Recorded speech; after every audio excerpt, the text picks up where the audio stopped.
নবম শ্রেণীর সকল ছাত্রছাত্রীদের প্রোগ্রেস টিউটোরিয়াল ইউটিউব চ্যানেল এবং ফেসবুক পেজে স্বাগত। আজকের ভিডিওতে নবম শ্রেণীর ইতিহাসের শিল্প বিপ্লব, উপনিবেশবাদ ও সাম্রাজ্যবাদ অধ্যায়ে সংক্ষিপ্ত প্রশ্নোত্তর আলোচনা করছি।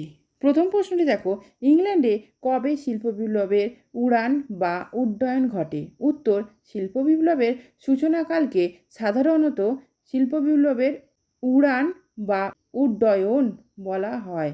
ইংল্যান্ডে শিল্প বিপ্লবের সূচনাকাল নিয়ে যথেষ্ট মতভেদ রয়েছে, তবে অধিকাংশ ঐতিহাসিকের মতে 1760 থেকে 1780 খ্রিস্টাব্দের মধ্যবর্তী সময় ইংল্যান্ডে শিল্প বিপ্লবের সূচনা হয়।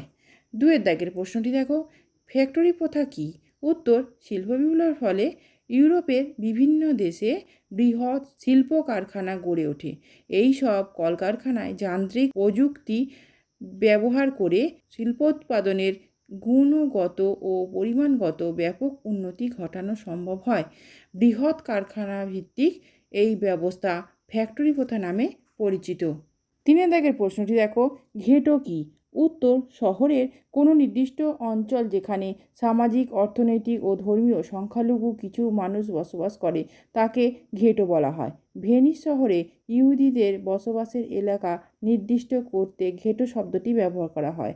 পরবর্তীতে বহিরাগত মানুষদের বসবাসের নির্দিষ্ট অঞ্চলকে ঘেটো নামে চিহ্নিত করা হয়।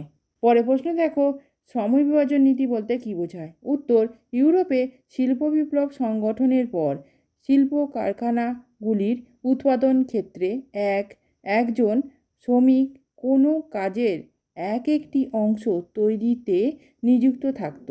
এটি সমবিভাজন নীতি নামে পরিচিত। আজকের ভিডিও এই পর্যন্ত।